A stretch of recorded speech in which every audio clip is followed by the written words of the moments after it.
Hi, so I'm Maina. I'm from NextShark, the largest Asian American publication. Let's get to it.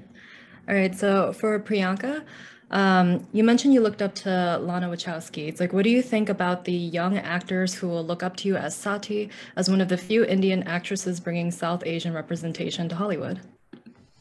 I would hope that, you know, not just me, and in the future as we go forward, we see a lot more South Asian talent behind the camera and in front of the camera because that has not been a norm for a very long time and it has been an exception. And it has really been my quest since I started working in Hollywood is to be able to create or take on mainstream characters, take on pivotal characters in big commercial mainstream entertainment because and so that and to be able to create that opportunity for other people like me because I didn't have it.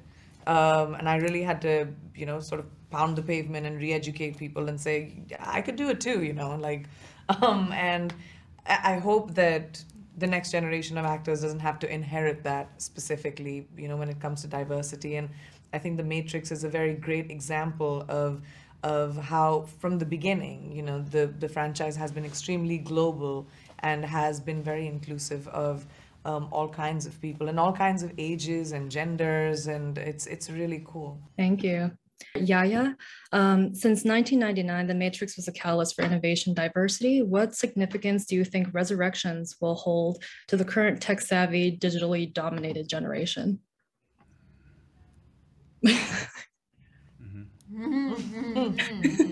I mean, this current generation, a lot of, when it comes to technology, they're so ingrained.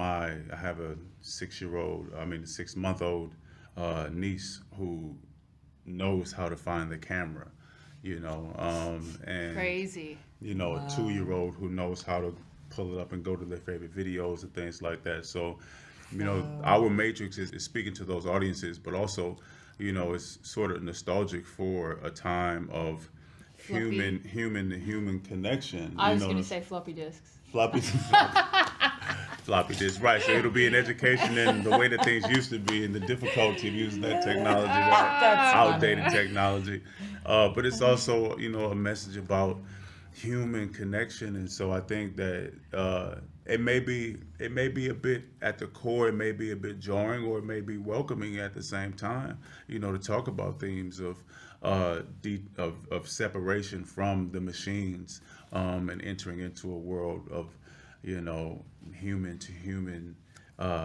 emotion and contact and freedom. I'm excited to see how the Matrix, introduced in 2021 and beyond, resonates with this generation. I didn't even have a phone until I was 16. Okay. Oh wow, What? You think that's young? 19, Yeah, 18, I got mine at 18. 18. She's that generation. Just stop it. Get away. Just go away. I started getting phones at 11. You're right. Oh, God. What did you draw inspiration from as you trained and prepared for your role as Bugs? Did your previous experiences in Marvel, Star Wars, and Game of Thrones equip you in any way?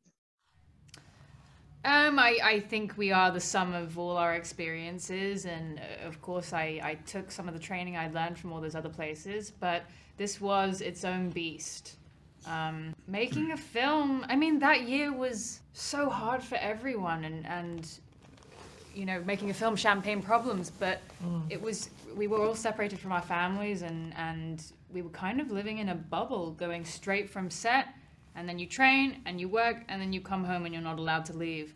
And it was very isolating. And I think the biggest challenge was psychological. Just summing up the willpower to keep pushing through and know that we're providing escapism. And what was everyone doing that year? They were just consuming entertainment.